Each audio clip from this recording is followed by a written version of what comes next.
Hello, sleepy soul. The night is quiet, the world is asleep, and something is waiting in the dark. Before we begin, subscribe to the channel and write your country and current time in the comments. Now listen carefully. Have you ever ignored your GPS, thinking you knew a better way? I did. And that night, it almost cost me everything. I'm Ryan, 26 at the time, living in a quiet Chicago suburb. My life was ordinary, predictable. I worked in IT, came home, watched shows, occasionally grabbed a beer with friends. Safe, boring, easy. I liked it that way. That night I was driving to my parents' farm in northern Indiana. It was late, past 11, and I was exhausted. The GPS told me to take the main highway, but I knew a shortcut, or so I thought. A dark back road that cut through the woods, shaved 15 minutes off the trip. I can handle it, I told myself. I've driven this way 1,000 times. The first turn felt normal. Moonlight filtered through bare trees, silvering the asphalt. Crickets and the occasional owl kept me company. I felt a small thrill, the quiet rush of being alone with the night. But soon something fell off. The road curved sharply, tighter than I remembered. The GPS recalculated, silent this time, as if I were off any map. That should have made me stop, should have made me turn back. But tiredness and stubbornness pushed me forward. Then I saw it, the farmhouse. Old, abandoned, paint peeling, windows dark. I had passed it before, maybe once or twice, but it shouldn't have been here, not yet. I shrugged it off. Maybe I was misremembering. Minutes later, the road twisted again, and there it was. Same farmhouse. Same crooked chimney, same boarded up windows. My heart sank into my stomach. I stopped the car for a moment, flicked on the high beams. Nothing moved, just the house looming empty. I shook my head. It's fine. It's just fatigue, I whispered. I wanted to laugh at my paranoia, but the hairs on my arms stood straight. I drove on. The back road seemed to stretch endlessly, the trees closing in, branches tapping the windshield like fingernails. And then a sound, a low crunch behind me. Tires. Someone or something was following. I glanced in the rearview mirror. Empty road. Nothing. I accelerated. The crunching kept pace. Then another turn, and the farmhouse appeared again, closer now. I slammed on the brakes. My pulse throbbed in my ears. Something about this place was wrong. Every instinct screamed at me to turn around, but the road had vanished behind me. It was just forest, endless dark. I tried calling my parents. No signal. My phone lit up once, showing a message. Asterisk, turn back. Asterisk. I laughed nervously. Very funny, I muttered. But there was no one to hear me. Another mile, another turn. The farmhouse again. This time, the front door creaked open, a shadow moving inside. I froze, my hands trembling on the wheel. I wanted to run, but my car felt stuck, glued to the asphalt. Then the headlights of another vehicle appeared behind me. A truck? Maybe. But as I glanced again, it vanished. I was alone. Or maybe I wasn't. I drove faster, trying to escape. My tired mind refused to accept what was happening. Surely this was some trick of the trees, the moon, my exhaustion. But deep down, I knew better. The farmhouse came again. And this time, there was a figure standing on the porch. Tall, dark, featureless. Watching me. My hands were shaking so badly I could barely steer. I tried to take another turn, desperate for anything, a way out. The road twisted unnaturally, sharp angles that shouldn't exist. And still the farmhouse followed. Always closer. Always the same. Then a voice, whispering from nowhere. Ryan. I froze, every nerve screaming. It knew my name. I wanted to laugh, convince myself it was my imagination. But the whisper came again, clearer this time, almost from inside the car. You shouldn't be here. My car veered, slid into the shoulder. I jumped out, looking for another road. Trees, darkness, the farmhouse always there. I realized then, I had never been on any real map.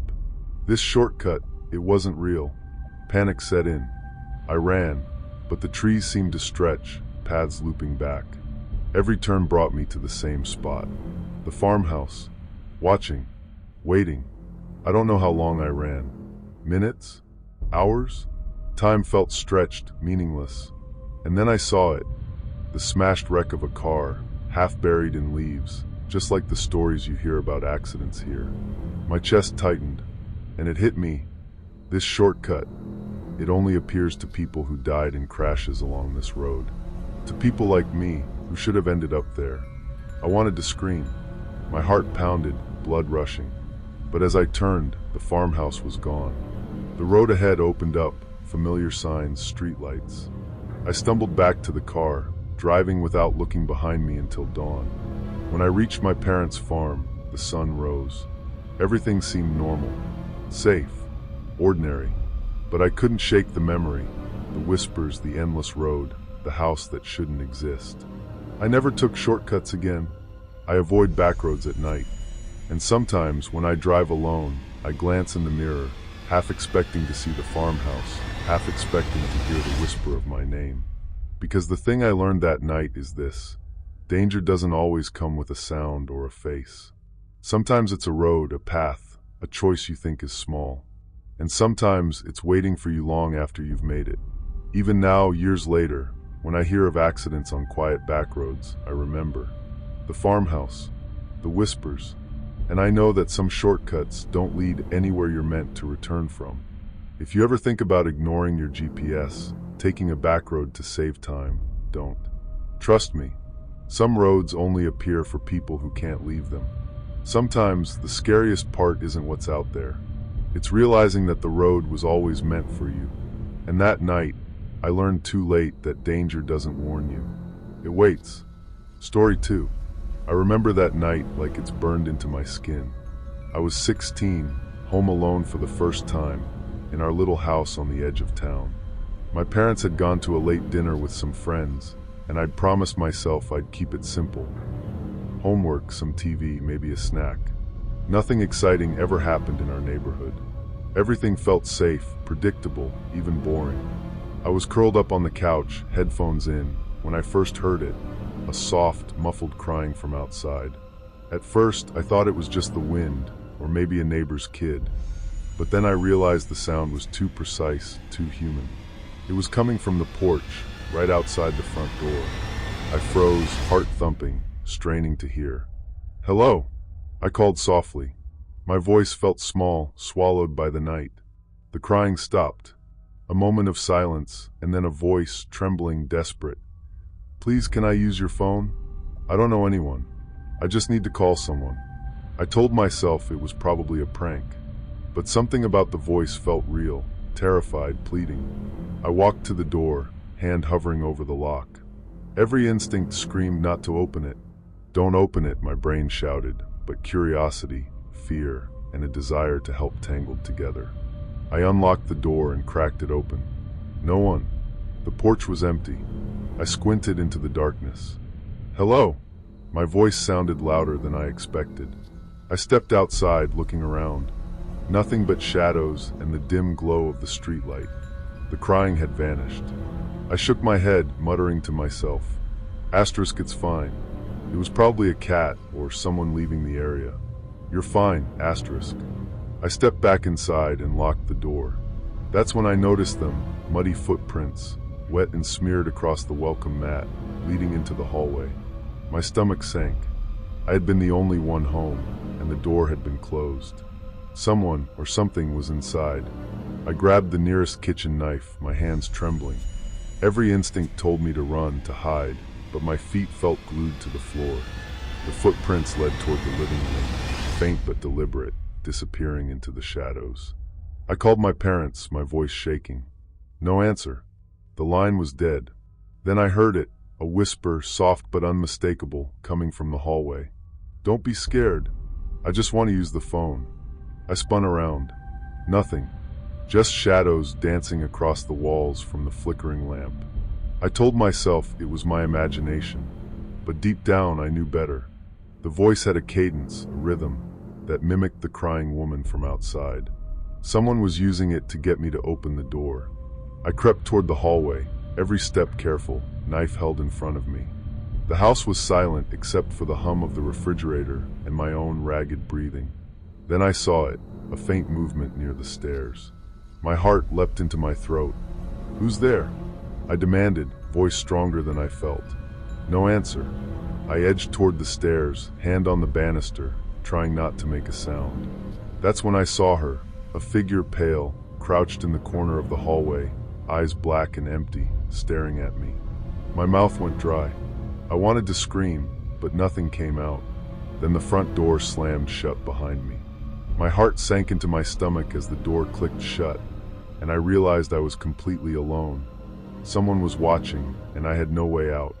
I bolted for the back door, knife raised, but it wouldn't budge. I was trapped. Footsteps began echoing softly behind me, slow and deliberate, moving closer. Every nerve in my body screamed that I was about to die. I ran into the kitchen, grabbing the cordless phone, only to hear it ringing from the living room. The same voice, calm and terrifying, whispered through the receiver. "You shouldn't have opened the door." I dropped the phone, backing away, and my foot caught the edge of the rug. I fell, knife skittering across the tile. The footsteps stopped. Silence. Then a whisper right next to my ear. "You could have just left me outside." I scrambled to my feet and ran to the window, yanking it open. I climbed out, cutting my hands on the frame, and ran across the yard, heart pounding, until I reached the neighbor's porch. I pounded on the door, screaming for help. It took what felt like forever for someone to answer.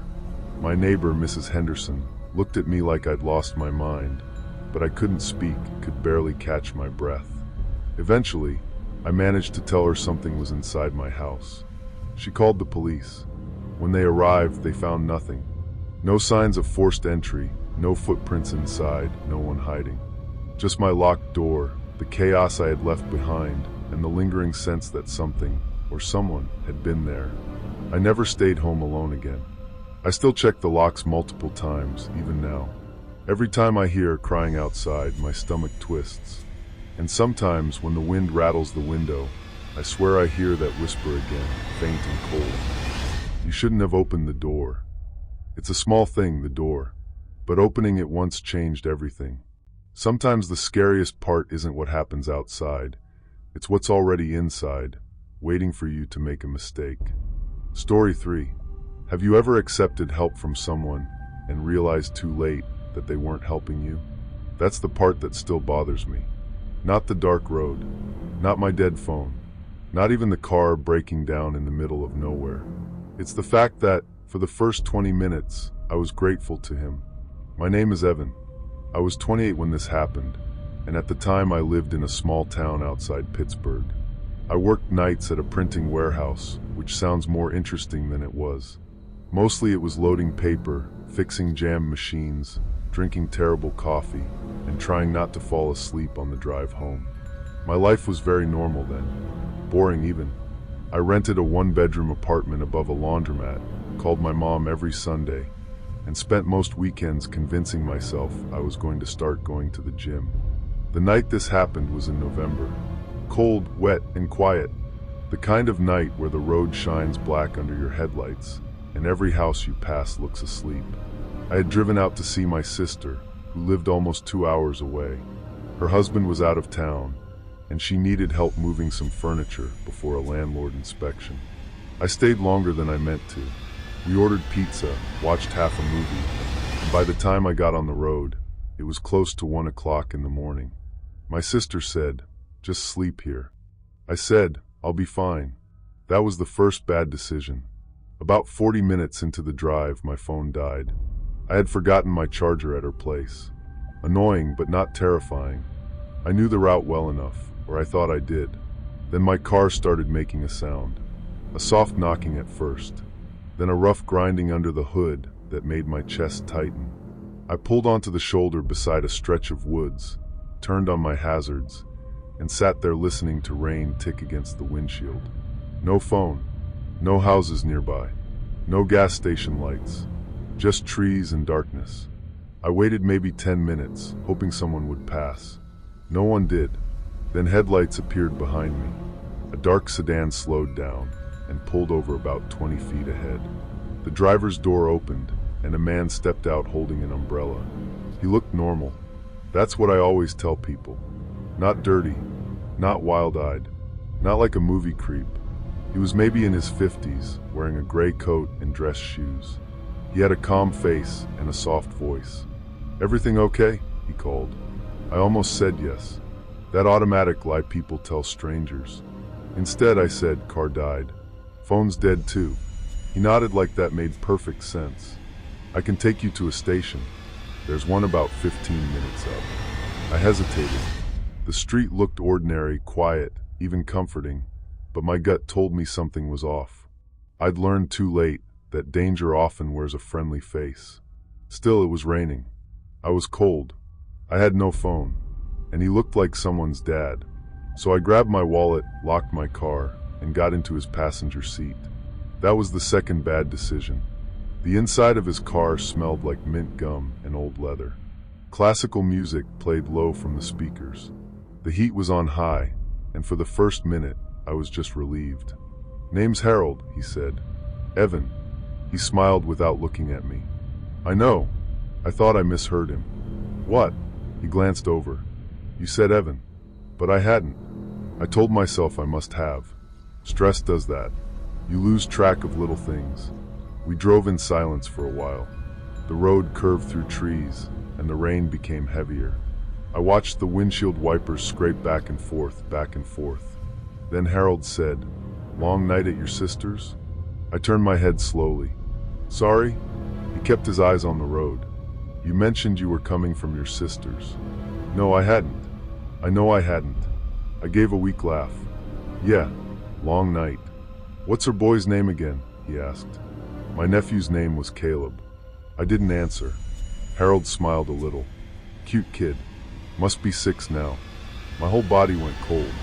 I looked at the door handle, then the lock, then the road ahead, empty and black. "Do I know you?" I asked. He shook his head. "Not anymore." That was when I knew something was wrong. I tried to stay calm. People always say they would jump out or fight or scream, but when your fear is real, your brain gets weirdly polite. You start calculating. You start trying not to upset the person who might hurt you. "How much farther to the gas station?" I asked. "Not far." But the road didn't look familiar anymore. The highway should have opened up by then. Instead, we were on some narrow back road with woods pressing close on both sides. I reached into my pocket, even though I knew my phone was dead. Harold noticed. "No service out here anyway," he said. I stared at him. He didn't smile this time. A few minutes later, we passed a mailbox lying crooked in the ditch. I recognized it, not because I had seen it that night, because I had seen it in a dream. At least, that's what I thought at first. A red mailbox with the door hanging open. A white reflector cracked down the middle. Behind it, a gravel lane disappeared into the trees. My heart started beating harder. "Where are we?" I asked. Harold sighed, like I had disappointed him. "You really don't remember?" I wanted to laugh at my own paranoia, but the whisper of tires over wet gravel made me freeze, every nerve screaming that I was not imagining this. He turned down the gravel lane. "No," I said. "Keep going. I don't live here." "I know." "Then where are you taking me?" "Back." The word sat in the car like something rotten. I grabbed the door handle and pulled. Locked. Harold didn't react. I tried again, harder. Click. Nothing. My heart sank into my stomach as the door clicked shut beside me, and I realized I was completely alone with him.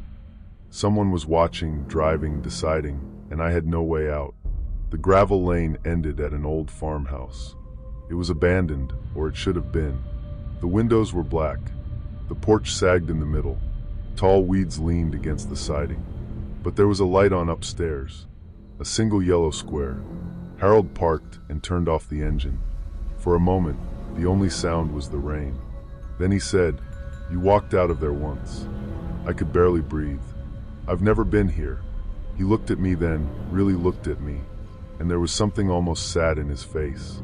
"You were 11, he said. "Blue jacket. One shoe missing.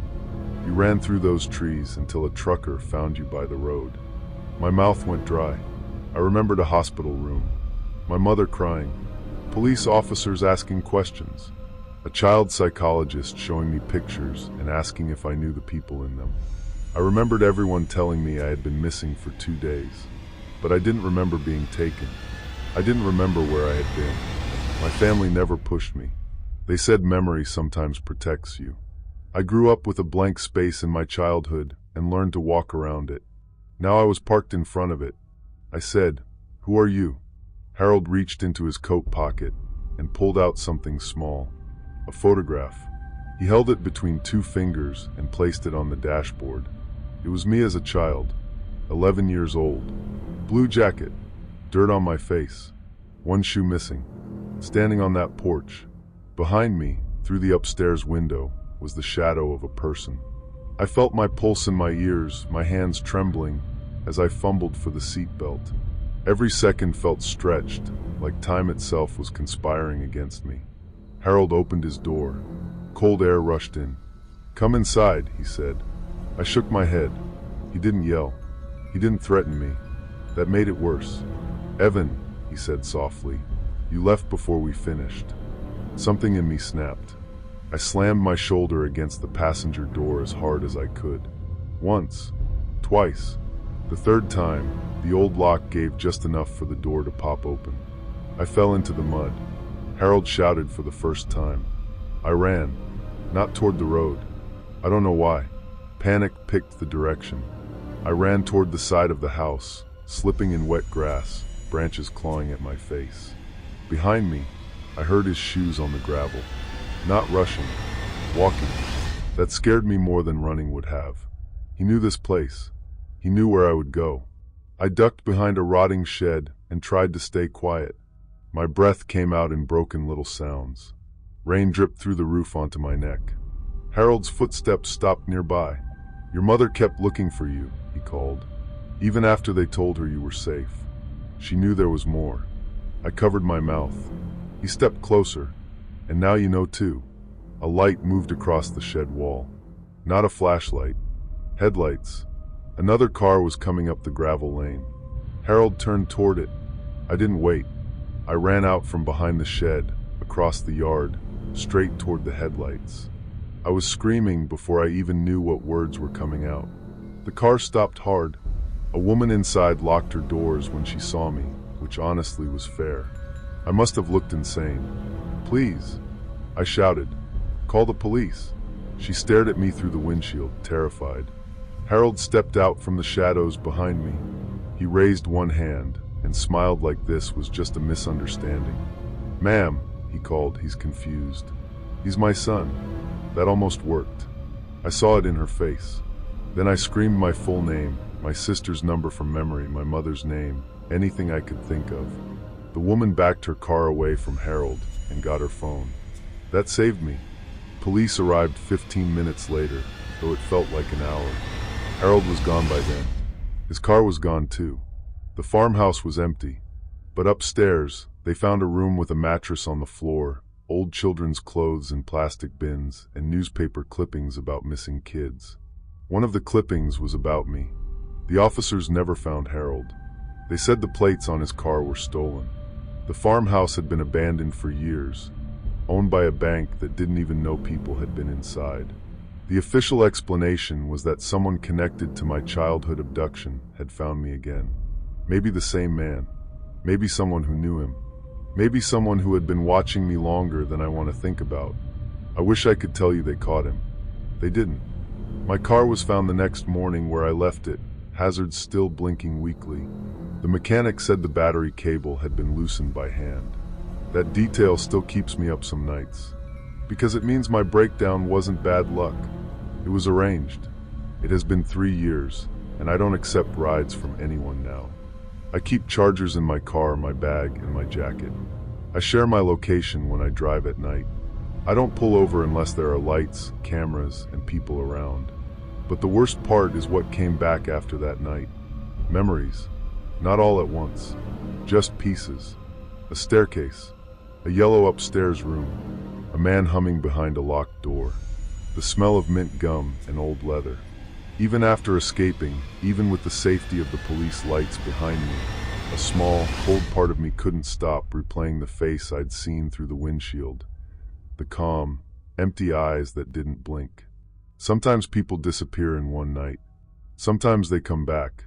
And sometimes, years later, the thing that took them realizes it never really let them go. Story 4.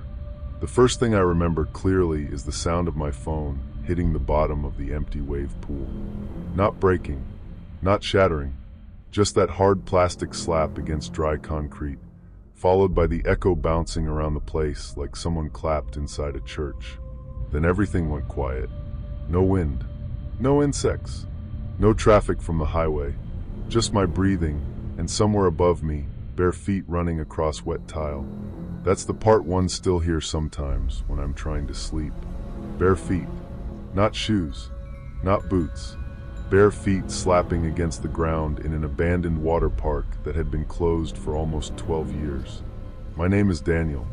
I was 19 when this happened, living in a small town in central Florida where there wasn't much to do unless you liked fishing, drinking in parking lots, or driving an hour to the beach. I was taking community college classes, working part-time at a hardware store, and spending most weekends with the same 3 people I'd known since middle school. There was my best friend, Aaron, who filmed everything because he wanted to start a YouTube channel. His girlfriend, Mia, who was smarter than all of us and should have talked us out of things more often. And Trevor, who was the kind of guy who laughed first and thought later. The abandoned water park was called Sunsplash Cove. At least, that's what it used to be called. By the time we knew it, the sign out front was cracked down the middle, and only a few faded blue letters were still hanging on. Locals said it shut down after lawsuits, unpaid taxes, maybe a drowning. Nobody really knew the full story. It sat off a county road behind a line of palms and chain-link fencing, slowly rotting in the heat. During the day, it almost looked sad. At night, it looked like something pretending to be abandoned. Aaron found it while searching for creepy places near me, and immediately decided we needed to film there. I didn't want to go, but I also didn't want to be the boring one. That's usually how stupid decisions begin. Not with bravery, just embarrassment. We went on a Saturday in late August, just after sunset. The air was sticky and warm, the kind of humid Florida night where your shirt clings to your back before you even start walking. We parked behind an old bait shop about half a mile down the road and walked through the brush with flashlights and Aaron's camera bag. The fence had several warning signs on it. Private property, no trespassing, unsafe structures, and then there was one that looked newer than the others. It was spray painted on a piece of plywood and zip tied to the gate. Do not enter after sunset. Trevor laughed and tapped it with his flashlight. Perfect thumbnail. Mia looked at it for a little longer than the rest of us. Why after sunset specifically? She asked. Aaron was already recording. Because it sounds scary. That's the point. I wanted to laugh at my own paranoia, but the way the trees blocked the last orange light from the sky made me pause. The street behind us looked ordinary, quiet, even comforting, but my gut told me something was off. I'd learned too late that danger often wears a friendly face. Or in this case, a faded warning sign. We found a gap in the fence near the back, where someone had bent the metal up just enough to crawl under. Aaron went first, then Trevor, then Mia. I went last. The second I got inside, the place felt wrong.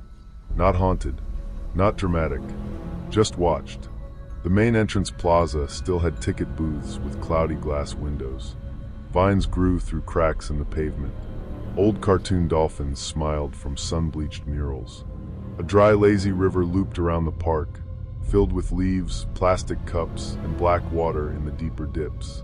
Somewhere in the distance, a loose metal sign tapped against a pole. Tap, tap, tap. Aaron loved it. He kept whispering to the camera, doing that fake serious voice people use in exploration videos. We are now inside the abandoned Sunsplash Cove water park. Locals say nobody comes here after dark because they have common sense, Mia said. Trevor snorted. For the first 20 minutes, nothing happened. We walked past empty snack bars, rusted lockers, and a gift shop with broken glass all over the floor. Aaron filmed everything. Trevor posed inside a photo booth. Mia kept checking behind us. I noticed the second sign near the bathrooms. Same plywood, same black spray paint. No lights near the slides. I pointed it out. Aaron zoomed in on it. Okay, that's creepy, Trevor said. Probably other kids messing with people. That explanation made sense. It was exactly the kind of thing teenagers would do. So we kept going. The biggest attraction in the park was a tall blue water slide tower near the back. 3 slides twisted down from it into an empty splash pool. One of them was cracked open along the side, like a giant plastic rib cage. The stairway up was fenced off, but the gate hung loose. Aaron wanted to climb it for a wide shot. Mia immediately said no. That thing is rusted. You're not climbing that. It's fine, Aaron said. I'll only go halfway. That was when we heard the first sound. A splash. Not loud. Not close. Just a soft movement of water from somewhere behind the slides. We all froze. Trevor turned his flashlight toward the lazy river. The beam caught dark, still water under a bridge. Fish, he said.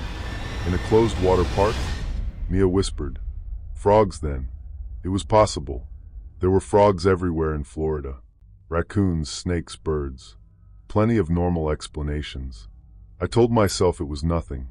Then Aaron's camera shut off. He looked down at it, annoyed.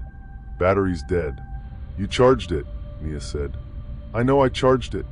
He swapped batteries, and while he was doing that, Trevor wandered toward the base of the slides, shining his light into the empty pool. Guys, he said. His voice had changed. We walked over. At the bottom of the splash pool, written in black paint across the concrete, were the words. Quiet after dark. The letters were huge. Messy. Fresh-looking compared to the faded paint around them. Mia whispered, we should leave. Aaron didn't argue right away, which scared me more than if he had laughed it off.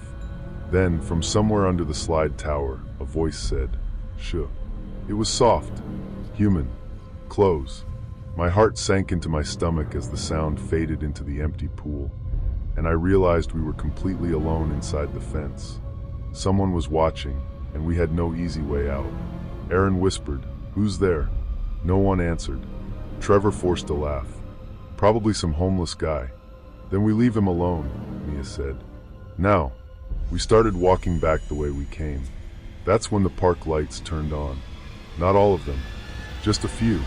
Old yellow bulbs flickered above the snack bar. A green light glowed inside the ticket booth. One lamp near the wave pool buzzed to life, filled with dead bugs. Aaron stopped walking. No way, he whispered. Mia grabbed his arm. Move.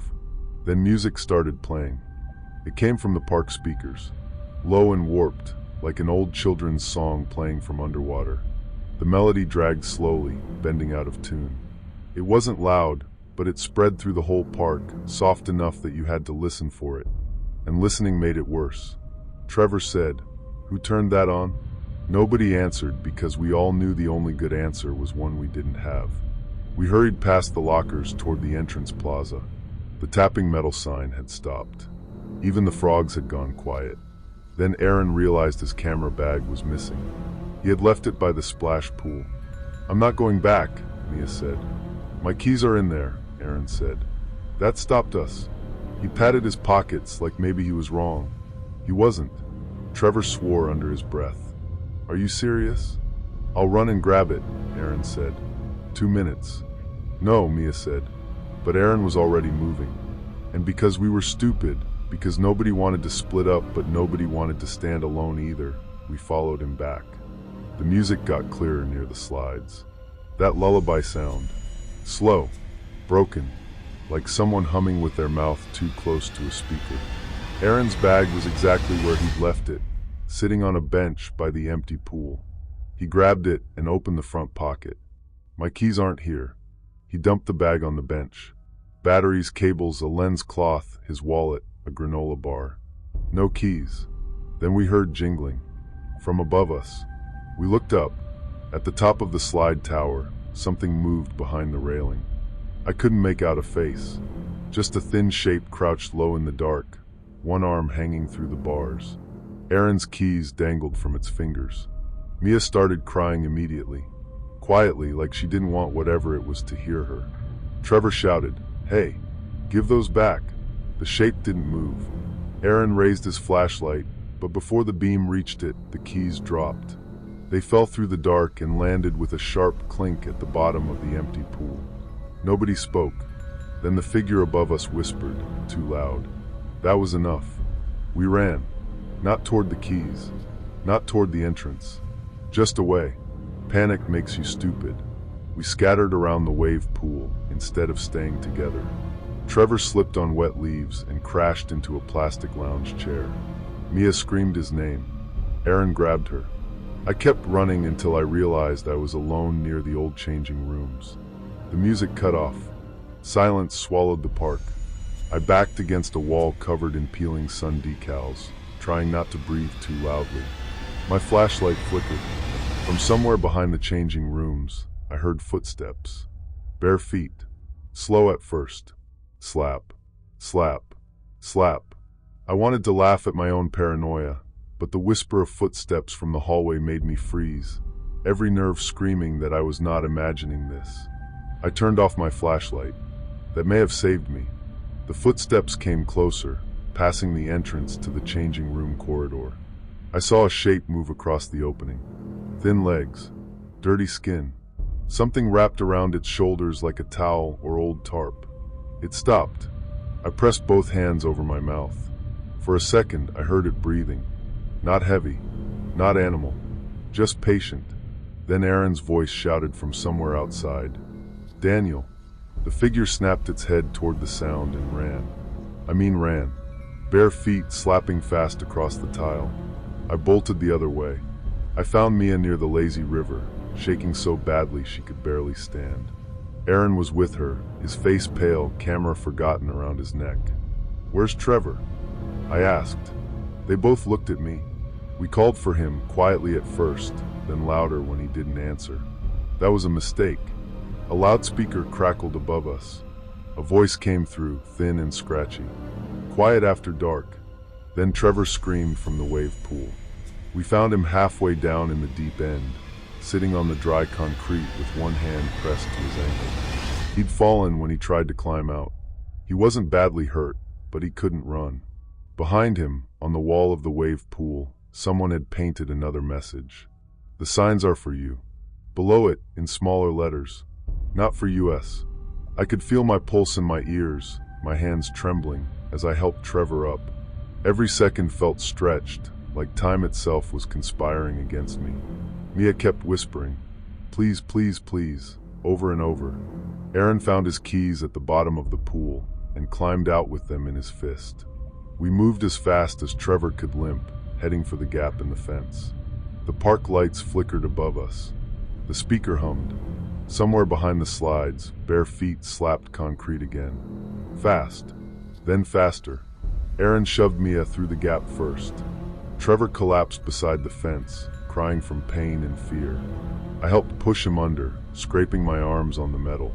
Aaron went next. I was last. As I dropped to my stomach and started crawling under the fence, something grabbed my shoe. Not hard at first, just fingers curling around my ankle. Cold. Wet. I kicked wildly. My heel connected with something soft. The grip loosened. Aaron grabbed my wrists and pulled so hard my shoulder popped. I slid under the fence and rolled into the weeds on the other side. For 1 second, I looked back. A face was pressed close to the gap. Not a monster. That almost made it worse. It was a man. Maybe 40, maybe older. His hair hung in dirty strings around his face. His eyes were wide and calm, too calm, like he wasn't angry we'd escaped. Like he knew we'd remember him forever. Then he smiled and raised one finger to his lips. Shh. We didn't stop running until we reached the bait shop.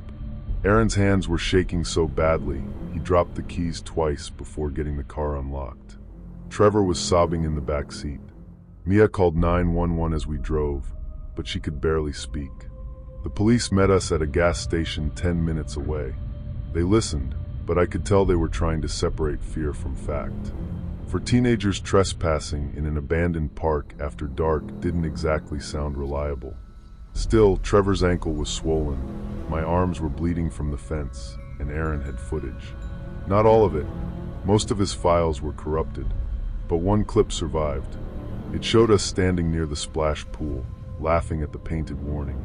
In the background, high on the slide tower, barely visible between two railings, a pale face watched us. The police searched Sunsplash Cove the next morning. They found bedding inside the old maintenance room, cans of food, bottled water, stolen backpacks, a portable speaker wired into the park's old sound system.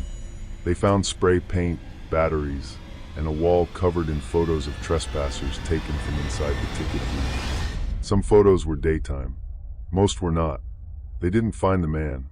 The official explanation was that someone had been living there and using the warnings to scare people off. The detective told my parents the signs were probably meant to keep kids away from an unstable trespasser. But I don't believe that, because if he wanted to keep people away, why wait until we were inside? Why turn on the lights? Why take the keys? Why whisper only after we made noise? I think the signs were exactly what they said they were. Do not enter after sunset. No lights near the slides. Quiet after dark. They weren't decoration. They weren't jokes. They were instructions. And we ignored every single one. It's been 3 years now. The water park was finally demolished last spring. I saw a local news clip of the slides being torn down, and for a second I felt relieved. Then the camera panned across the fence. Someone had painted fresh words on a new sheet of plywood. Do not watch after sunset. Even after escaping, even with the safety of police lights behind me, a small, cold part of me couldn't stop replaying the face I'd seen through that fence. The calm, empty eyes that didn't blink. So if you ever find an abandoned place with warnings that seem too specific, don't laugh. Don't film. Don't test it. Sometimes a warning sign isn't there because people are afraid of what might happen to you. Sometimes it's there because something inside has learned how to notice. Story 5. Have you ever found something in a new apartment and felt like it wasn't left there by accident? Not something obvious, like old mail or a sock behind the dryer. I mean something small, something hidden, something that makes you stop in the middle of unpacking and think, why would anyone leave this here? My name is Lena. I was 27 when this happened, living in a tired little apartment building on the west side of Cleveland. It was one of those brick buildings from the 1960s with narrow hallways, buzzing lights, old carpet, and radiators that hissed at night like someone breathing through their teeth. I had just moved there after a bad breakup. Not dramatic, not dangerous, just the kind that leaves you with too many boxes, too much silence, and the weird feeling that your life is suddenly smaller than it used to be. My apartment was on the 3rd floor, Unit 3B. It wasn't pretty, but it was mine. The kitchen had yellowed cabinets. The bathroom mirror had black spots around the edges. The living room window looked out onto the back parking lot and a row of dumpsters. But I remember standing there the first night, eating takeout noodles from the carton, thinking, this is where I start over. For the first week, everything felt normal, boring even. I went to work at a dental office downtown, came home around 6, made dinner, watched videos until I fell asleep on the couch. The neighbors kept to themselves. I'd hear footsteps above me, pipes knocking in the walls, someone's TV through the vents. Normal apartment sounds. The landlord, Mr. Voss, was an older man in his 60s. Thin, neat, always wearing the same gray cardigan no matter the weather.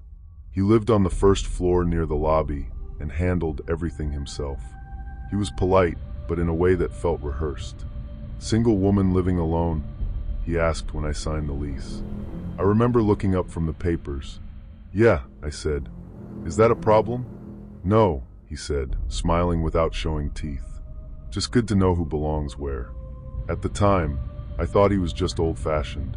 The first strange thing happened while I was unpacking my bedroom. There was a loose wooden panel inside the closet, low near the floor. I noticed it because one corner stuck out slightly. I pressed it, and it shifted.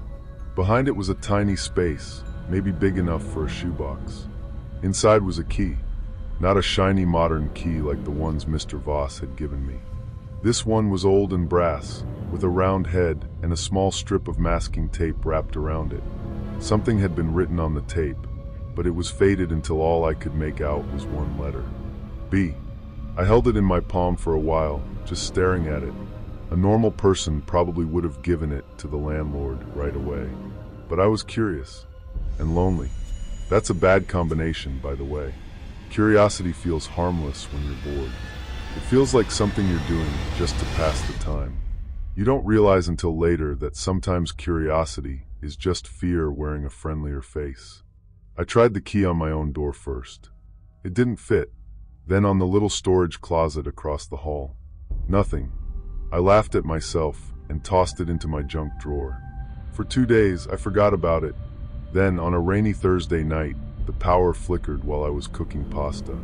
The hallway lights went out for a second, then came back with that dull yellow buzz. I opened my door to check if anyone else had lost power, and I saw Mr. Voss at the end of the hall. He was standing near the stairwell, just standing there.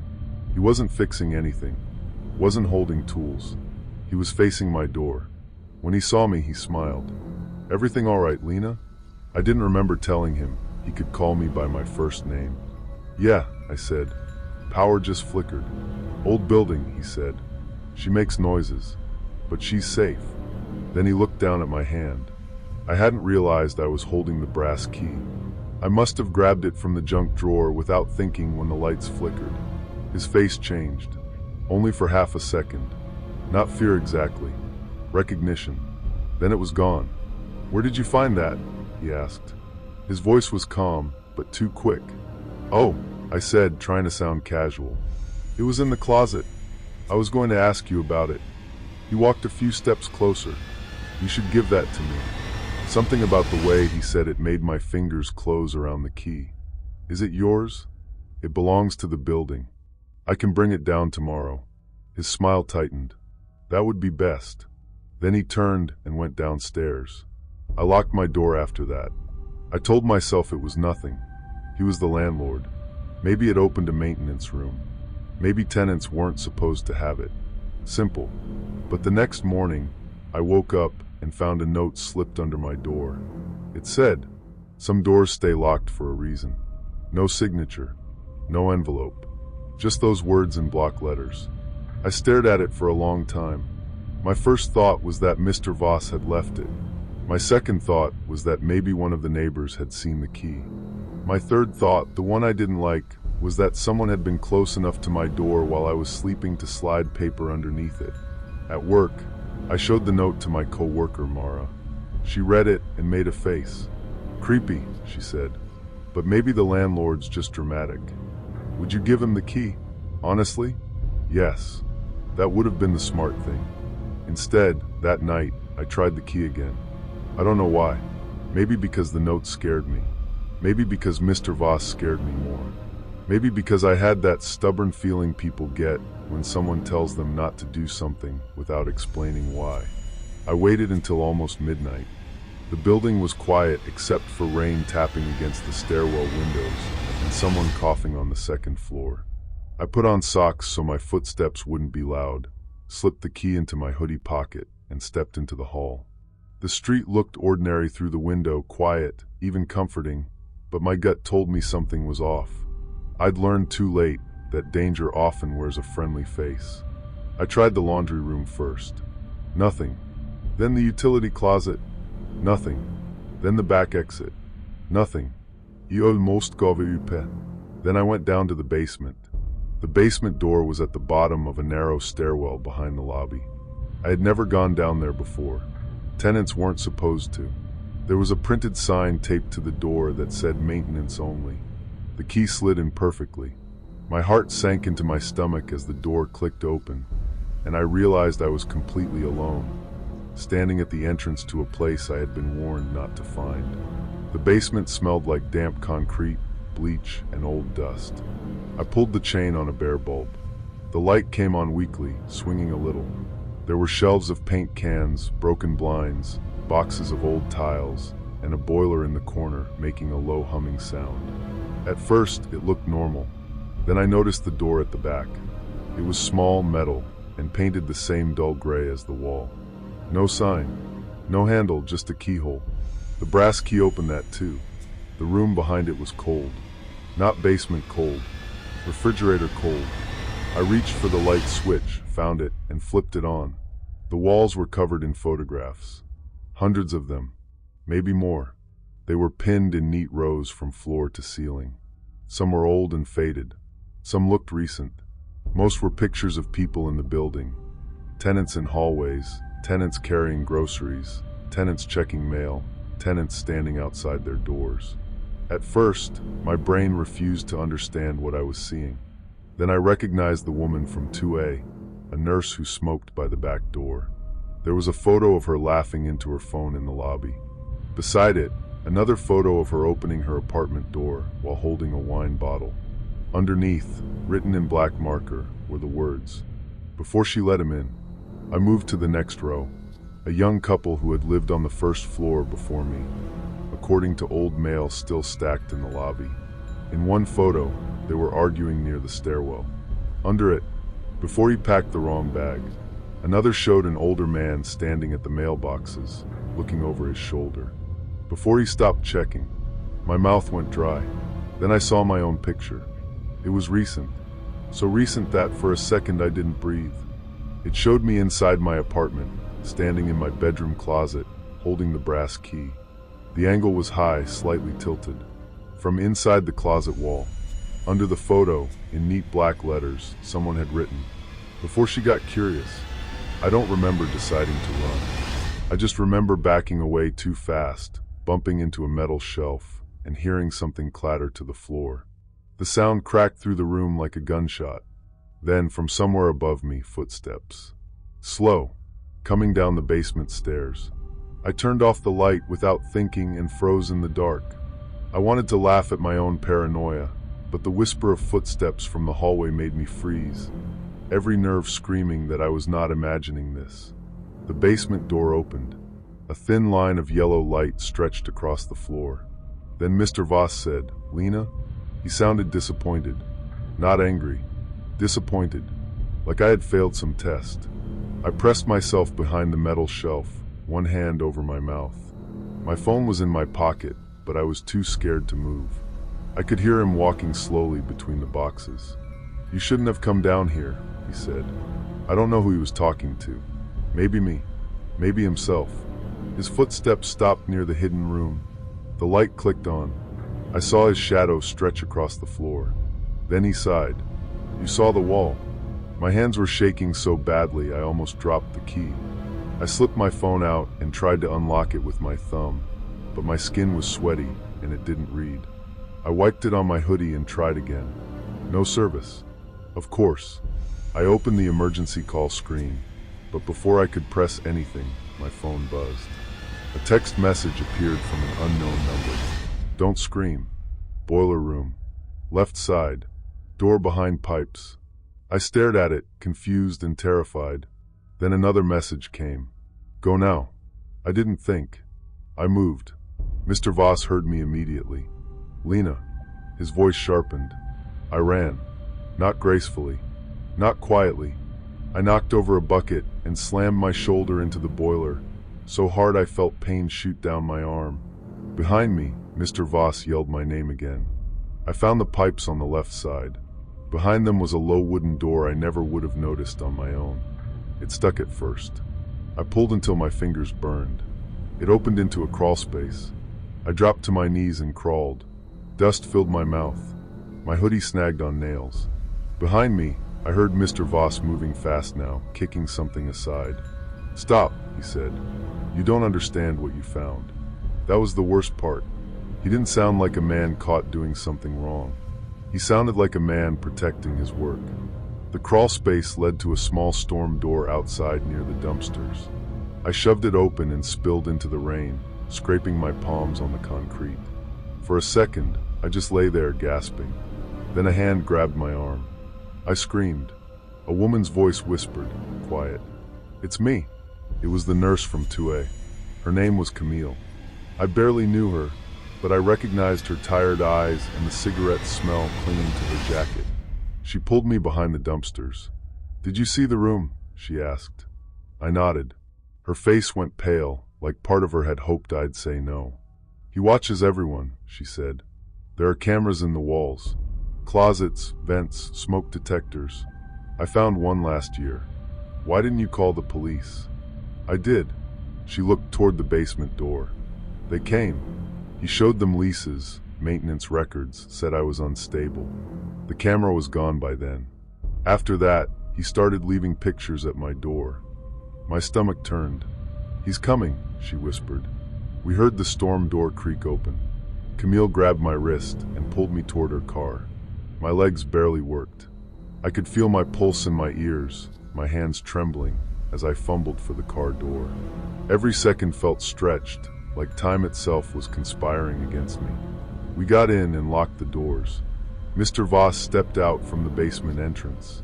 Rain darkened his cardigan.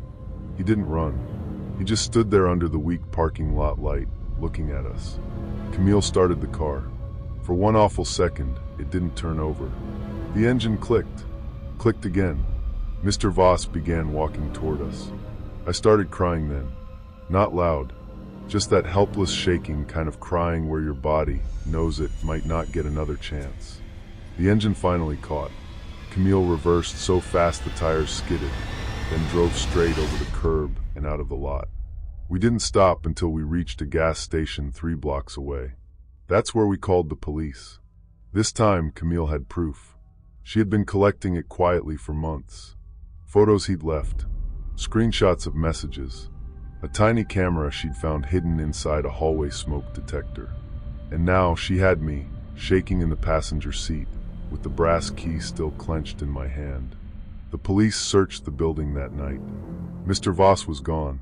His apartment was almost empty, like he'd been ready to leave at any time.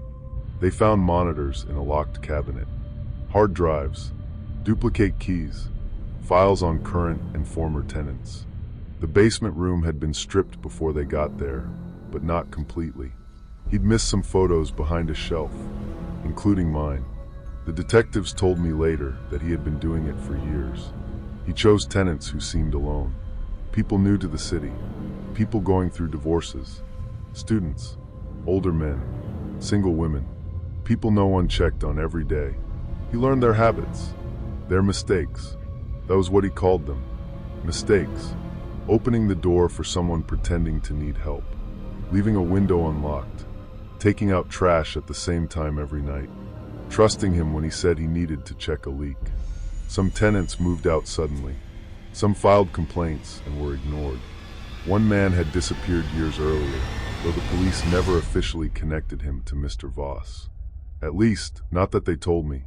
And the photos? They weren't supernatural. They didn't predict anything. They were trophies. Mr. Voss would take a photo right before he made his move, then write the caption afterward. Before she let him in. Before he stopped checking.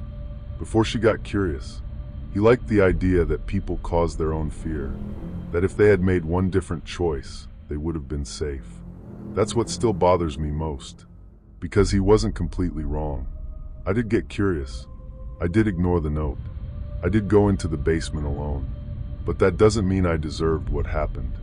It took me a long time to understand that. I moved out the next day. I didn't even pack properly. My brother and Camille helped me throw my clothes into trash bags while 2 officers stood in the hall. Every sound made me jump. Every vent looked like an eye. Camille moved too about a week later. We kept in touch for a while. Then life did what it does. People drift. But every year around the same time, she sends me a message. Still checking the walls? And I always answer. Always. It's been 3 years. I live in a different apartment now. New city. New job. Better locks. I check smoke detectors when I move in. I cover closet gaps. I never ignore weird noises just because I want to seem calm. And I don't keep strange keys.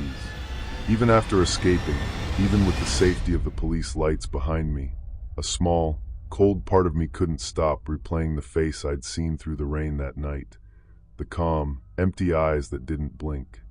Mr. Voss was never found. Sometimes I wonder if he changed his name and bought another building somewhere. Maybe he's still smiling at new tenants, handing them keys, asking who lives alone. Maybe somewhere, behind a loose panel in a closet, there's another brass key waiting for someone curious enough to find it. So if you ever move into a new place and find something hidden inside the wall, don't treat it like a mystery. Don't test every lock. Don't laugh at your own fear. Some doors stay locked for a reason. And sometimes the scariest part isn't what's behind them. It's who left the key for you to find. Story 6. Have you ever passed a gas station late at night, looked at the price, and thought, I can do better? That's how it started. I'm Mark, 23, just out of college, driving from Chicago to Detroit with my friend, Lucas. It was around 11 at night.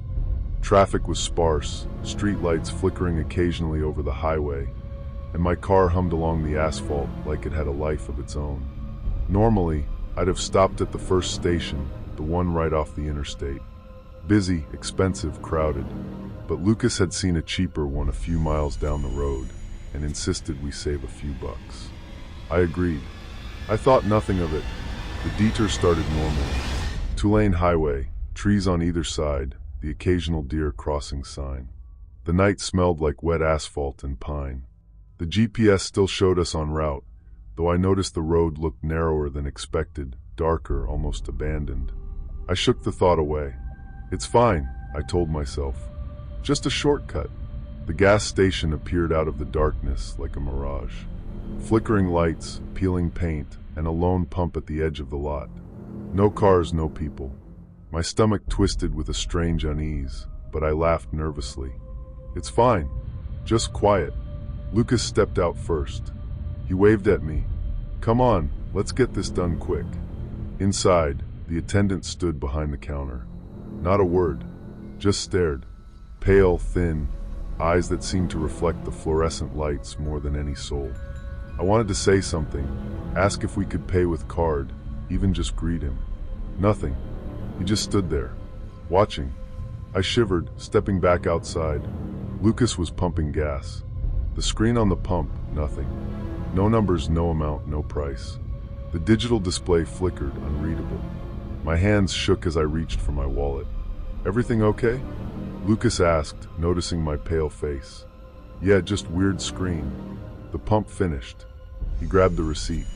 I watched as he unfolded it. His eyebrows shot up. The time printed on it was 3 hours in the future. What the hell? He whispered. I leaned in. The clock on the receipt read 2:47 a.m. It was just past 11.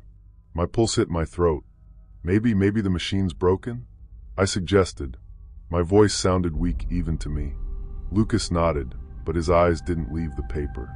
Something about the silence of the station, the emptiness of the lot, the way the attendant didn't move, didn't blink. It was suffocating. We got back in the car, engine rumbling in the quiet night. Lucas tried to shake it off, joking about haunted gas pumps and Halloween pranks. I laughed, but my hands gripped the wheel a little too tight. The road ahead seemed normal at first, 2 lanes disappearing into dark. But after a few miles, I realized something. We'd passed that same exit before. I glanced at the GPS, off. The highway we'd been following was gone. Trees pressed closer on either side, shadows stretching unnaturally, branches scraping the roof. Mark, Lucas said quietly, didn't we just pass that station? I froze. Yeah, I think we did. We drove in silence, headlights cutting through fog that had never been there before. And then the sound. Tires on gravel behind us. Slow, steady. We glanced in the rearview mirror. Nothing. Just darkness. Another mile. Another glimpse of the station. Same building, same lone pump. And still the attendant. Standing. Watching. Lucas whispered, maybe we should turn back? I wanted to. I wanted to slam the car in reverse, scream, run. But when I tried, the road ahead twisted in ways it shouldn't. Sharp curves that felt impossible, the trees closing in, the sky darker than it should have been for the hour. The pump's numbers were still blank in my mind. The receipt, 3 hours ahead. And a chill ran through me as I realized that time wasn't random. It wasn't broken. Something about it felt like a warning. We didn't speak. We didn't need to. The night had become heavier, the air thicker. My pulse thumped in my ears as the road twisted again. And then I saw it, not in the mirror, but out the window. The lot of the station, empty. Except for our car. Or at least it looked like our car, perfectly parked, headlights off, unmoving. I blinked. It vanished. I wanted to laugh at my own paranoia, but the whisper of wind through the trees made me freeze. Every nerve screamed we weren't alone. Hours passed, or maybe minutes. Time had stretched and warped. The highway signs no longer made sense. We took exits that led only to more darkness, more trees, more empty roads. Lucas's phone rang suddenly. No one. Just static. Then a voice, faint, barely audible. Asterisk, turned back. Asterisk. We both jumped. My hands shook on the wheel, and the engine felt heavy under my feet. The station appeared again. Same pump, same attendant, same silent stare. And this time, I swear the eyes moved. Just slightly. Following us. I slammed the gas, trying to escape. The back road twisted impossibly. The GPS flickered back on, showing the highway. Our highway. But ahead, shadows seemed to move under the streetlights. Branches tapped the roof. And the receipt. I remembered it. 3 hours. 2:47 a.m. I didn't know what that meant then. I just drove. Faster. Headlights cutting through the fog, tires gripping the asphalt like survival itself depended on it. When we finally hit the real highway again, the empty station disappeared behind us. The normal hum of the road, cars passing, lights flickering, all seemed ordinary, comforting even. We didn't stop until Detroit. Our hands were numb, hearts racing. The city lights never felt so good. Weeks later, news reports came. A car had been found abandoned near that same back road, windows down, engine running, no one inside. Time on the dash clock, 2:47 a.m. I haven't driven that way since. I avoid shortcuts, back roads, empty gas stations, and sometimes late at night, when I'm alone and driving past a station, I catch a glimpse in the mirror. A shadow, a figure, watching, waiting, because the thing I learned that night is this: warnings aren't always loud. Sometimes they're quiet, silent, hidden in numbers on a receipt or the flicker of a light. And sometimes, if you ignore them, the road doesn't let you go. Even now, when I drive at night, every shadow makes me tense. Every empty station makes me glance over my shoulder. And I know one thing: some places exist only to warn you or to trap you. And I've learned far too late that danger often wears the face of something ordinary. That gas station wasn't busy. It wasn't full. It was the last one you'd ever see. And we almost didn't leave. Story 7. I remember that night like it's still happening. I was 17, home alone for the first time. Our small house quiet in the suburbs while my parents were at a dinner party. My little brother, Ben, was asleep upstairs, curled up under his blanket like nothing in the world could touch him.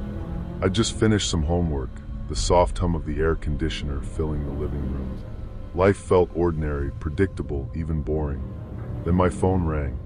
It was Ben, or at least it sounded like him. His voice, panicked and trembling, filled the room. "Jess, I hurt myself. I need you, please, come help me. The old playground, hurry." My stomach dropped.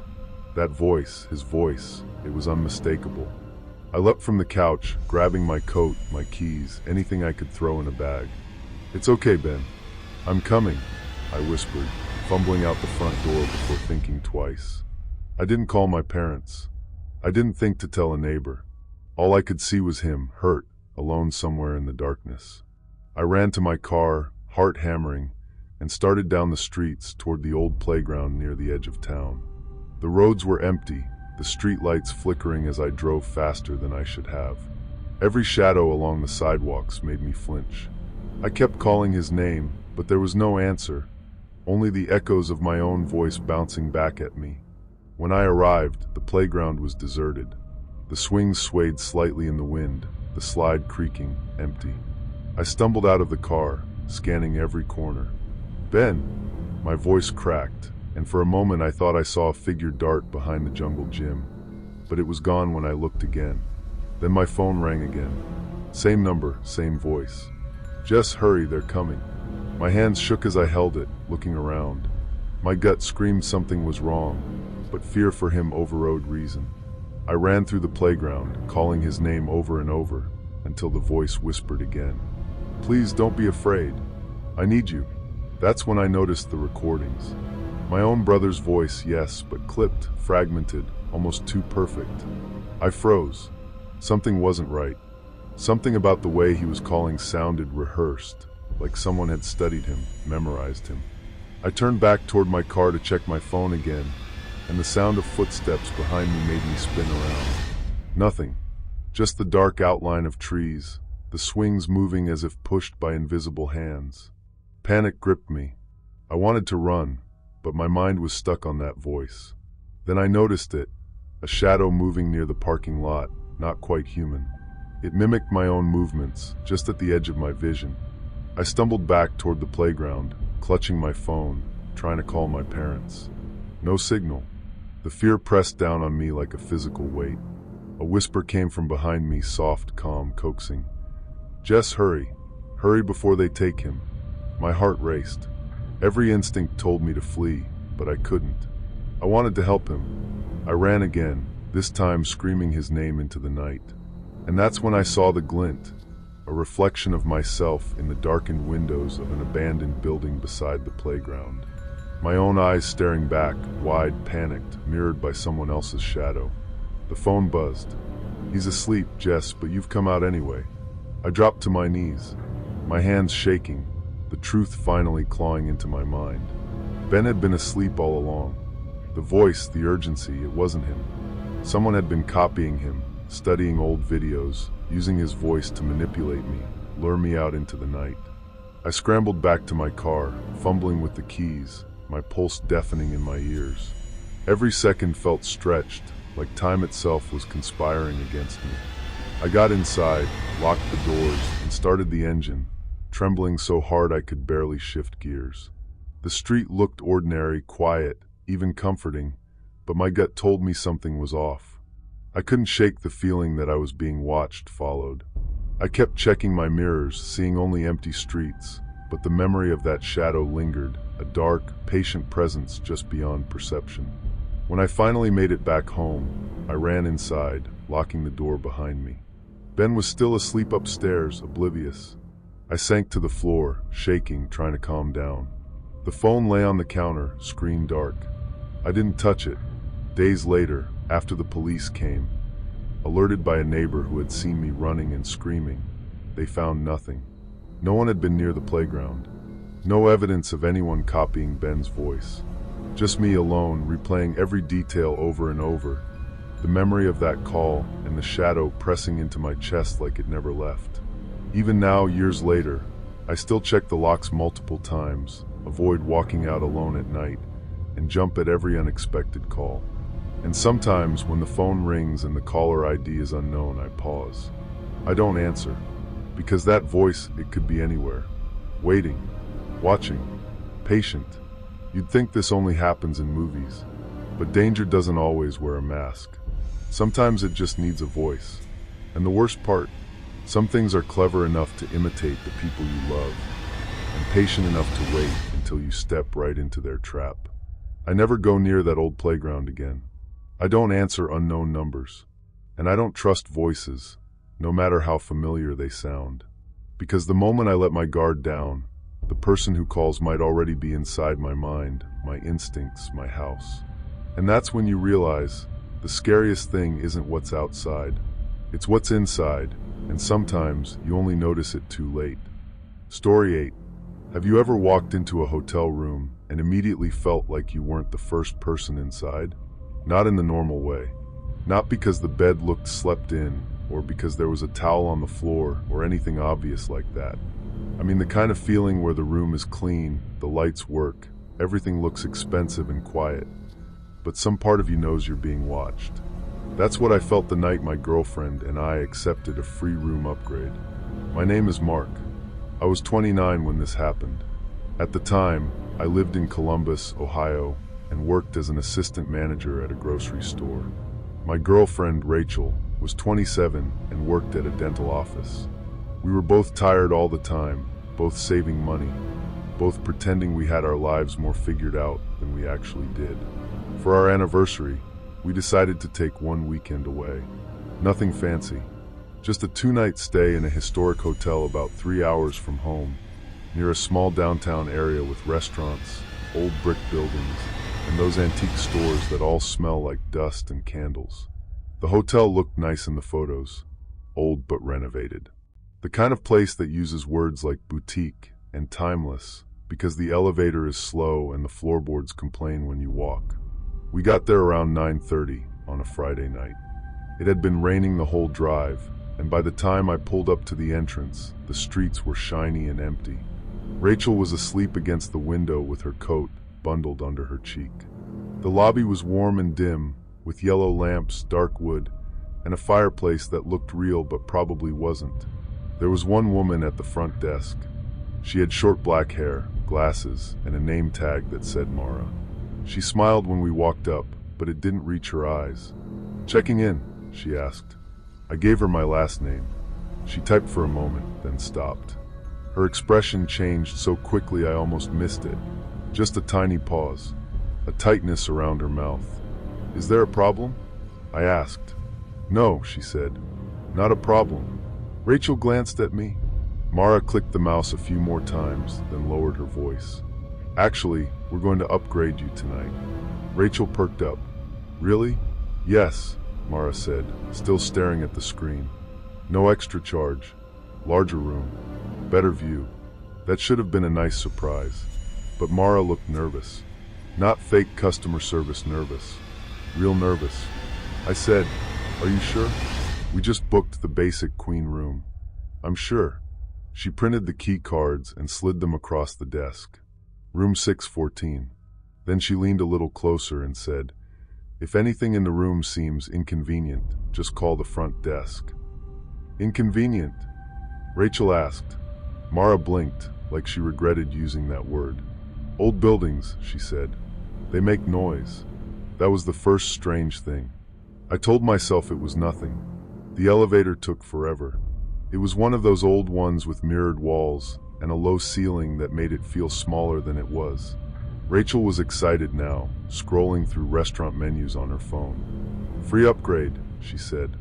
"Maybe this place is actually good." I laughed and said, "Or they found out it's our anniversary." But when the elevator doors opened on the 6th floor, the air changed. It was colder up there. Not freezing, but noticeably cold. The hallway was long and narrow, with dark green carpet and gold wallpaper that looked too old to be trendy. Every few feet, a wall sconce gave off a weak yellow glow. Room 614 was at the very end. The street looked ordinary through the hallway window, quiet, even comforting, but my gut told me something was off. I'd learned too late that danger often wears a friendly face. When I opened the door, Rachel actually gasped. The room was huge. Not just bigger than what we booked, bigger than any hotel room I'd ever stayed in. It had a sitting area, a king bed, a desk, 2 closets, a bathroom with marble counters, and a massive mirror covering most of the wall across from the bed. Everything was spotless. Too spotless. Rachel walked in first, smiling. "Okay, this is creepy but amazing." I stepped inside behind her and let the door shut. The click sounded louder than it should have. My heart sank into my stomach as the door clicked shut behind me, and I realized how isolated that room felt. Huge, silent, cold, like the rest of the hotel had disappeared. Rachel dropped her bag by the bed and started filming the room for her sister. "Look at this," she said into her phone. "We got upgraded for free. This room is insane." I tried the thermostat. It said 74, but the room felt closer to 60. "Heat's broken," I muttered. Rachel stopped recording and looked at the mirror. "What?" She pointed. "Does that look normal?" The mirror was enormous, almost floor to ceiling. At first glance, it looked like a regular decorative wall mirror, but something about it was wrong. The reflection seemed darker than the room itself, like it was showing us through smoked glass. I walked up to it and tapped. "Solid." "It's just old," I said. Rachel didn't answer. We ordered food and tried to relax.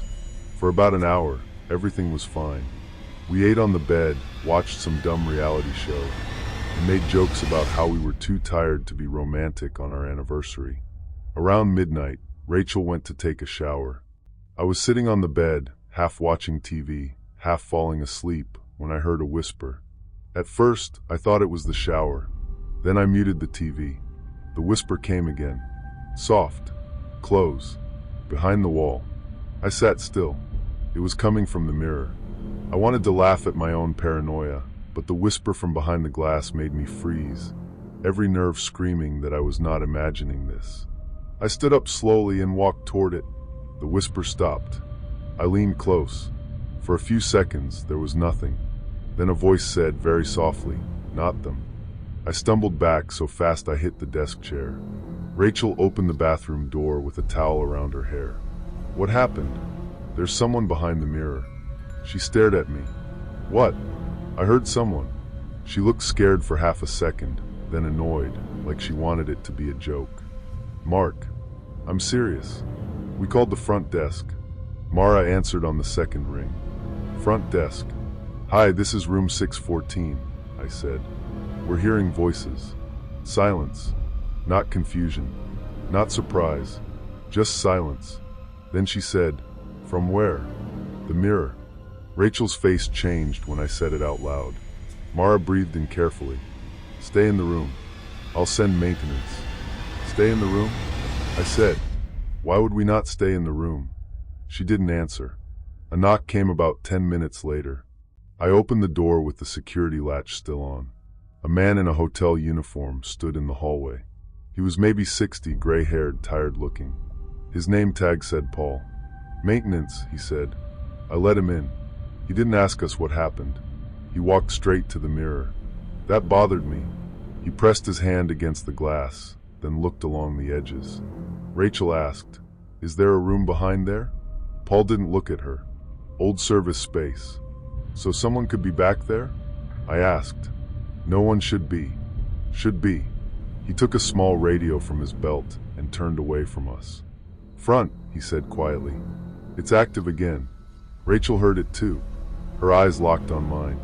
I said, "What does that mean?" Paul turned back, forcing a smile. "Pipes. Air pressure. These old walls carry sound." "Then why did you say active?" He didn't answer. Instead, he said, "I can move you to another room." Finally, something normal. But before either of us could respond, the room phone rang. All four of us looked at it. Paul's face went pale. I answered slowly, "Hello." For a second there was only static. Then a man whispered, "Don't let them move you." I dropped the phone. Rachel grabbed her shoes. "We're leaving," she said. Paul stepped toward the door. "Wait." That one word made my whole body go cold. Not because he shouted it. He didn't. Because he moved to block us. I said, "Move." Paul raised both hands. "You don't understand. If you go downstairs now." Rachel pushed past him. He grabbed her wrist. That was when everything stopped being creepy and became real. I shoved him hard enough that he hit the wall. Rachel screamed. I grabbed our bags with one hand and her arm with the other, and we ran into the hallway. The 6th floor was empty. The elevator doors were closed at the far end. We pressed the button again and again. Nothing. Behind us, our room door opened. Paul stepped out, and behind him, from inside room 614, I heard the mirror creak. Like something heavy had shifted behind it. I could feel my pulse in my ears, my hands trembling, as I fumbled for the stairwell door. Every second felt stretched, like time itself was conspiring against me. The stairwell door wouldn't open. Rachel sobbed, "Mark." Paul walked toward us slowly. "I'm trying to help you," he said. "No, you're not." Mara's voice came over a small speaker in the ceiling. "Paul, don't let them leave the floor."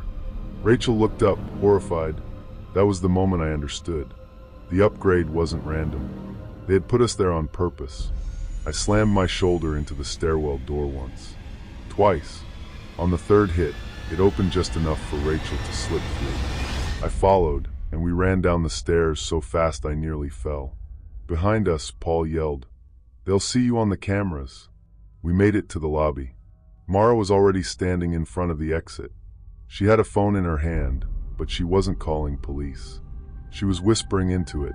Rachel grabbed a heavy umbrella from a stand and pointed it at her like a weapon. Move, she said. Mara looked genuinely sad. You weren't supposed to check out, she said. I still hear that sentence sometimes. Not leave. Not go. Check out. I grabbed Rachel's hand and pulled her toward a side hallway marked restrooms. Mara shouted something, and I heard footsteps above us, then behind us. The hallway led to a service exit. It had an alarm bar. I pushed it. The door opened, and a shrieking alarm filled the night air. We ran into the rain and didn't stop until we reached a 24-hour diner 2 blocks away.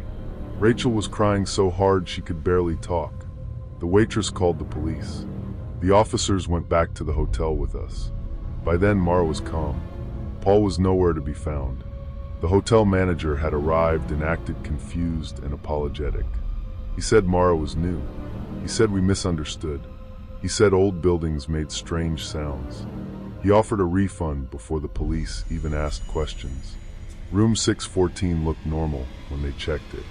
The mirror was still there. But behind it, police found a narrow maintenance corridor. And in that corridor, they found a folding chair, cigarette butts, a small camera facing through a pinhole in the mirror frame, and a clipboard with names and room numbers. Our names were on the last page. Next to them, someone had written, "No vehicle camera coverage. Auto F-Town. Couple. Likely leaving early." Under that, in red pen, 614 approved. The police investigation became bigger than us after that. The hotel closed for a while. We were told not to discuss details because there might be other victims.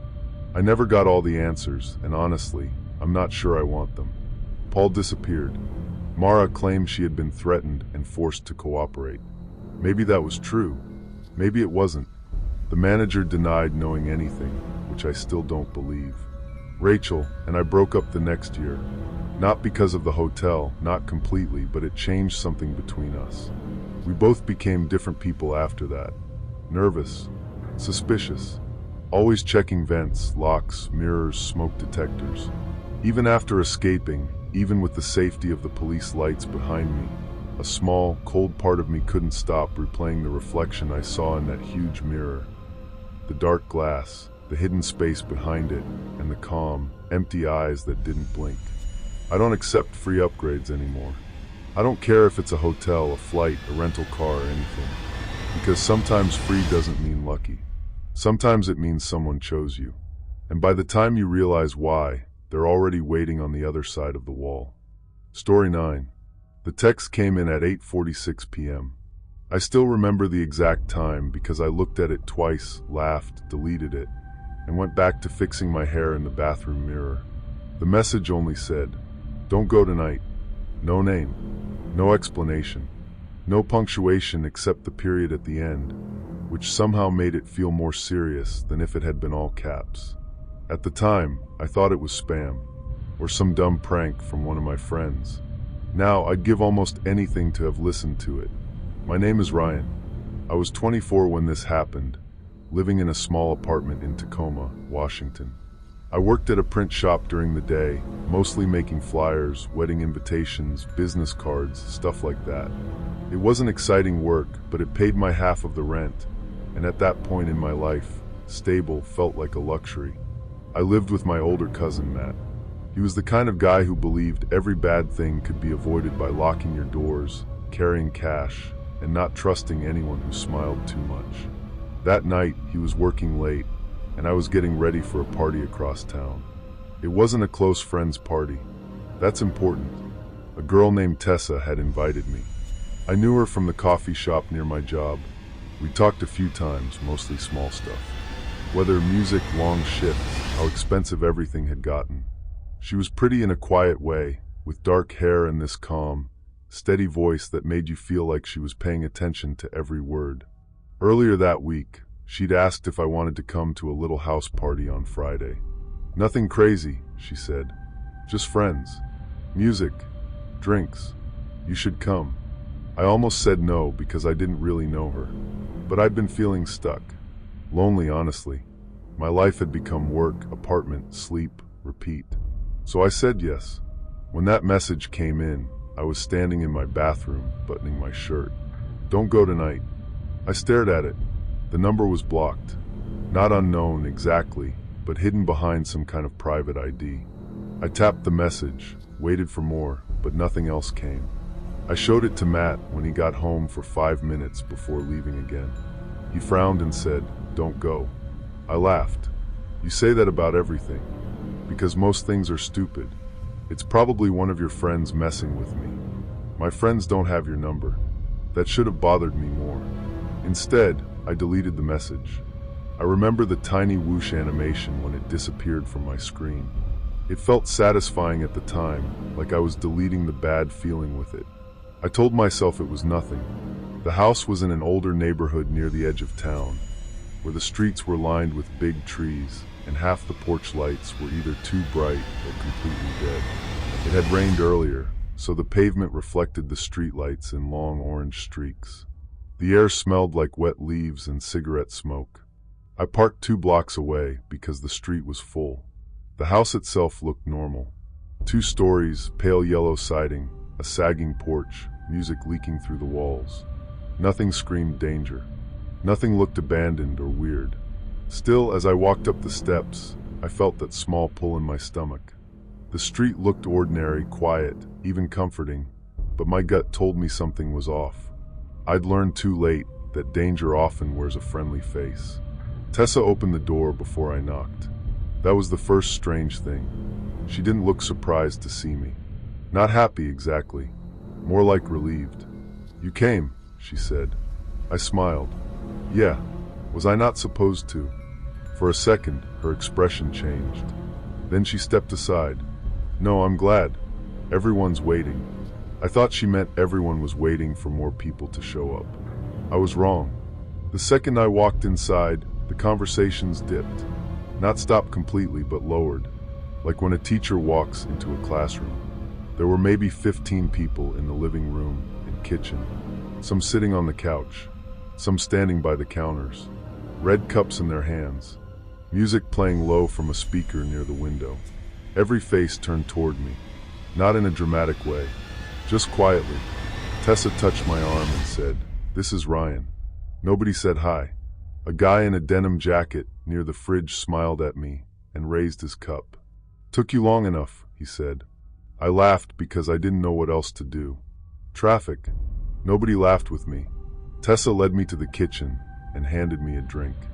I didn't take a sip. Something about the way she watched my hand made me set it down on the counter. "Bathroom?" I asked. "Upstairs, second door," she said immediately. Again, too fast, like she already knew I would ask. The upstairs hallway was dim and warm. Family photos had been taken off the walls, leaving pale rectangles where frames used to hang. I noticed that because my job made me notice things like sun fading and paper marks. The bathroom was exactly where she said it would be. I went in, locked the door, and took out my phone. No service. Not one bar. I tried Wi-Fi. Several networks showed up, but all were locked. One of them was named Ryan Come Down. I stared at it until my eyes watered. Then the doorknob moved. Just once. Slowly. I froze. "Ryan." Tessa called from the hallway. Her voice was gentle. Too gentle. "You okay?" "Yeah," I said, trying to sound normal. "Be right down. You shouldn't stay up there too long." My heart sank into my stomach as the door clicked shut behind me, and I realized I was completely alone. Someone was watching, and I had no way out.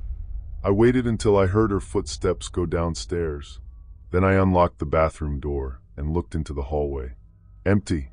At the far end was a bedroom with the door cracked open. I don't know why I went toward it. Maybe because fear makes you search for proof, even when part of you already knows you'll find it. Inside, there was no bed, just a folding table. On the table were printed pages, dozens of them, photos from my social media, a picture of me outside the print shop, a screenshot from an old dating profile I had deleted months earlier, a photo of my car parked outside my apartment. There were notes written on some of them in black marker. Likes black coffee. Cousin works nights. Usually leaves by 8:30. Doesn't answer unknown calls. I wanted to laugh at my own paranoia, but the whisper of footsteps from the hallway made me freeze. every nerve screaming that I was not imagining this. Someone was coming up the stairs. I backed out of the room and slipped into the next door, which turned out to be a closet. Coats brushed against my face. The smell of damp wool and old perfume filled my nose. Through the crack, I saw the guy in the denim jacket walk past. He entered the room with the table. Then I heard him say he saw it. A woman answered from somewhere downstairs. "That's fine. It always happens upstairs." My legs went weak. I waited until he left, then crept down the hallway toward the stairs. Halfway there, my phone vibrated in my hand. No service, but a message came through anyway. Unknown sender. Do not use the front door. I stared at it, shaking. Then another message appeared. Kitchen window. Now, I didn't delete that one. Downstairs, the party sounded normal again. Low music, fake laughter, a bottle clinking, like nothing was happening. I walked down slowly, trying to look calm. Tessa was waiting at the bottom of the stairs. Her smile was small and sad. "You found the room," she said. I didn't answer. Behind her, everyone in the living room had turned toward me again. The guy in the denim jacket stepped away from the fridge.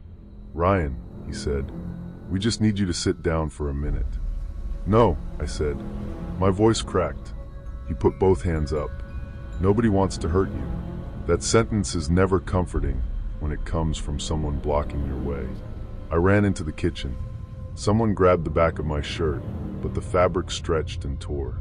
I knocked over a chair, slammed my hip into the counter, and reached the window above the sink. It was painted shut. I could feel my pulse in my ears, my hands trembling as I fumbled with the latch. Every second felt stretched, like time itself was conspiring against me. Tessa came into the kitchen. She wasn't running. That scared me more. "Ryan," she said softly, "you always do this part wrong." I grabbed a coffee mug from the sink and smashed it against the window. The glass cracked, then gave way. Cold air hit my face. Hands grabbed my shoulders as I shoved myself through. Broken glass scraped my arm and side, but I barely felt it. I landed hard in wet grass, rolled, and got up running. Behind me, someone shouted. Then the back door opened. I sprinted through the yard, over a low fence, and into an alley.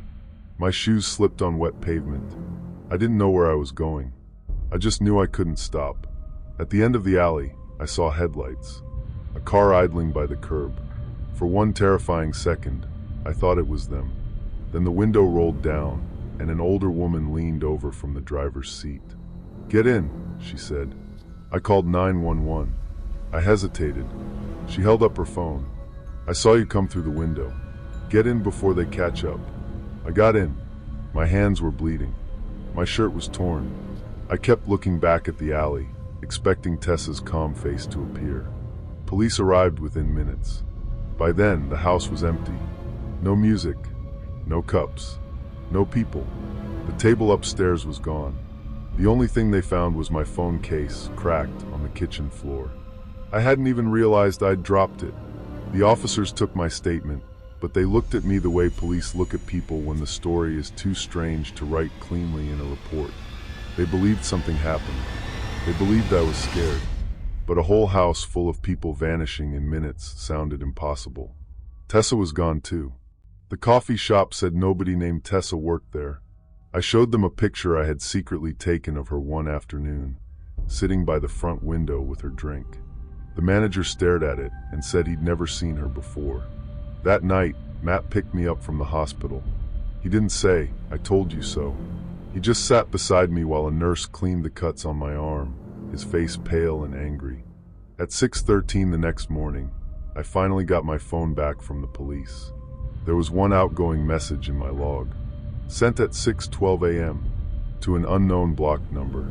The message said, "Don't go tonight." I stared at it for so long that Matt asked what was wrong. I couldn't answer, because I hadn't sent it.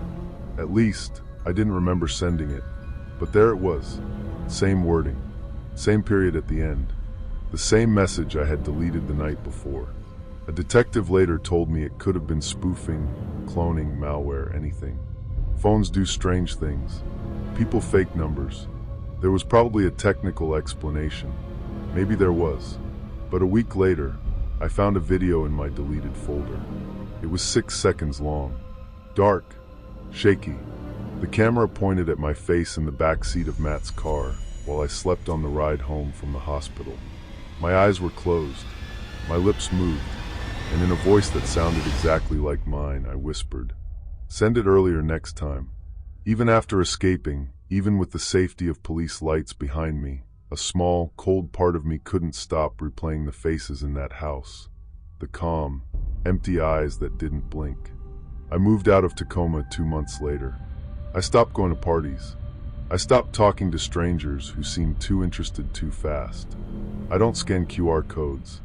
I don't connect to public Wi-Fi. I don't delete strange messages anymore. People think warnings have to make sense before you follow them. They don't. Sometimes the warning is the only part of the story that's trying to save you.